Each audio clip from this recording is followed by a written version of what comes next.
Oh man, it's the grab bag! I have been wanting to talk about Breath of Fire 4 for a long time. It's one of my top 10 games of all time. And it's kind of funny. When I was a kid, my friend Tim, he had rented Breath of Fire 3. And I always wanted it. Terribly bad. Never could find it anywhere. And one day, before Blockbuster closed, they were selling a copy of Breath of Fire 4. Used. I didn't care. I bought it, in the sheer hope that it was Breath of Fire 3. But I knew it wasn't.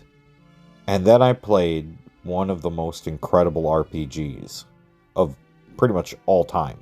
It has an amazing story, and it's just, the only thing is that it was a little bit rushed, and it makes me sad because there's a plot line that was unfinished in this game.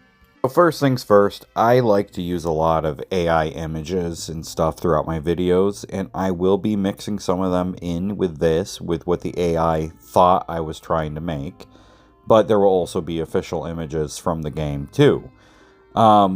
So jumping back in, that plot line that I was talking about happens to be about a character called Yuna, who you meet later on in the game, and that there was supposed to be an entire section of the story where you dealt with him. Sadly, that didn't happen because, like I said, the game was a little bit rushed to get out. And it's very sad because when you see his plot line, you want to fight him, defeat him, and there's a lot of theories about this game technically taking place prior to the other Breath of Fire games, and that's something I personally like to believe, and I believe that it is Yuna who's behind the goddess Miria, or Tyr, and that whole situation that happened with her and her powers. So the thing about the game is, when you first begin, even though you play as Ryu, the main character of the story starts off as Nina. You see, she and Cray are trying to find Nina's older sister who's disappeared.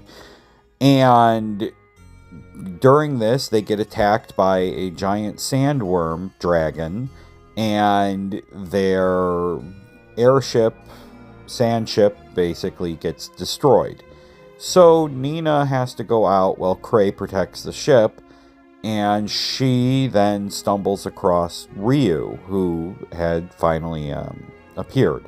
And the whole situation going on in this game is that the evil empire from the west, they had been trying to do summonings to summon the dragon gods to basically enslave them. And their way of doing it has failed, and by that happening, you wound up having Fulu, who is the first emperor. He built the empire, but he is only half of his true self.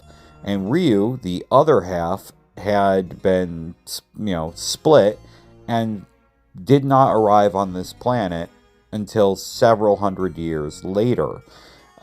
They also attempted it in the past, which created the situation with Dees, where she was brought into this world with no body.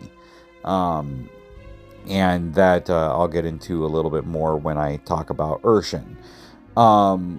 So Nina decides to help Ryu out because Ryu has no memories. But in reality, Ryu has no memories because essentially he's like a newborn baby. And they go on their travels together to try to find Nina's older sister, and they begin to stumble across the Empire still harassing people, and fights begin to break out, and tensions begin to rise, up until Fulu wakes up from his several hundred-year slumber in search of his other half, now that the other half is on the planet. One of the things that really made this game very interesting was you got to play as Fulu on top of playing as Ryu and his party. And Fulu's story is very dark and tragic, as the Empire does not want him to take it back over. And they're doing everything they can to stop him and kill him, which even includes attacking anybody that he met and became friends with along the way. And even though he is the primary antagonist, I don't really feel like he's a villain because the Empire is that bad. Not only you have Yuna with all of his horrible experiments, including creating the Carronade, which is a cannon that when you sacrifice someone creates something called a hex, which is this polluted area filled with spirits and curses and is absolutely horrifying. You first experience a hex area when you are walking through it with Ryu and Urshin Urshin's the only one who can go down into the hex itself because it's a suit of armor. And, well, once you find out how they create these things, it's pretty terrible. And Fulu gets hit with an attack directly, and basically at that point he snaps and decides that all of humanity needs to be wiped out. And you can actually side with him or side with Ryu when you go through Ryu's journey. And if you do decide to team up with Fulu, Ryu and Fulu fuse together and create the ultimate dragon, and then you actually have to defeat Ryu's party members. Or you team up with Ryu and your party has to defeat Fulu in the final battle of the story. But it's more tragic than Fulu being evil. It's just so many horrible things that happen to him.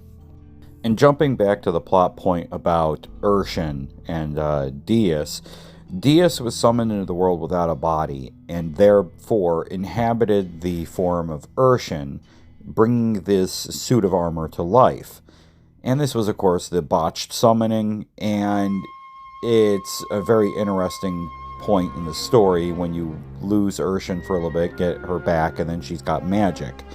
The other thing is, this story is very dark, very twisted at points, very mature, and very thoughtful. And then on top of that, the music to this game is one of the best soundtracks out there. I love it. It is hands down one of my top 10 favorite video games of all time. And there's so much more to talk about with this story that I didn't even get into. But if you haven't played it, I highly suggest going and playing it.